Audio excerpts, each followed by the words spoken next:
අපන්නක ජාතක කතාව.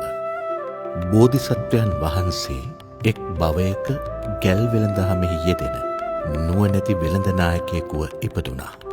මේ අතර දුරදිග නොසිතා කටයුතු කරන අඥාන වෙළඳනායකයෙකු ලෙස ප්‍රසිද්ධ වුණු තවත් වෙළෙන්දෙකුද සිටියා. ඔවුන් දෙදෙනාම කරත්ත 500 බැගින් භාණ්ඩ පටවාගෙන සැතපුම් ගණනාවක් දිගු කාන්තාරයක් කරහා ගමන් කිරීමට සූදානම් වුණා. නුවණැති වෙළෙන්ද සිතුවේ දෙදෙනාම එකට ගමන් කළොත් ජලය සහ ගොනුන්ට ආහාර සඳහා තනකොළ වැනි දේ හිඟවන බවයි. ඒ නිසා ඔහු අඥාන වෙළෙන්දාට මුලින්ම ගමන් කිරීමට ඉඩ දුන්නා. අඥාන වෙළෙන්දා තමන් ලද අවස්ථාවෙන් ප්‍රයෝජන ගැනීමට සිතා තම කරත්තවලට ජලය පුරවාගෙන කාන්තාරයට පිවිසුණා. කාන්තාරය මැදදී මෝන් ගොදුරු කර ගැනීමට සිදු අමනුෂ්‍යයන් පිරිසක් ජලය බේරෙන තෙත් ඇඳුම් ඇඳගත් මිනිස් වේශයෙන් පැමිණ. මොකටද ඔබල ඔය විශාල ජලබඳුන් පුරවාගෙන හෙමින් යන්නේ? ඉදිරියෙන් මහා පුකුණුවලින් පිරුණු වැසි වනාන්තරයක් හමු වෙනවා. තවදුරටත් ජලය රැගෙන යාම අනවශ්‍යයි. ජලබඳුන් ඉවත් කරලා සැහැල්ලුවෙන් යන්න. යයි කියමින් අඥාන වෙළෙන්දා ඇතුළු පිරිස පහස්සුවෙන් මුලාවේ දැමුවා.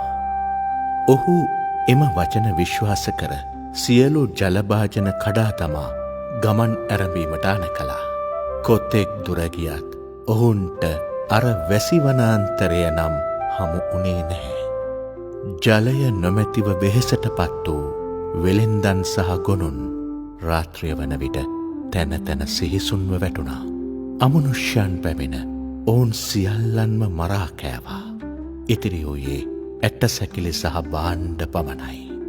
සති කීපයකට පසු නුවණැති වෙළෙන්දා එම ස්ථානයට පැමිණියා.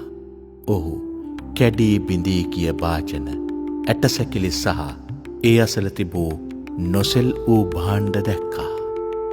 ඔහු තම පිරිසට මෙසේ කීවා.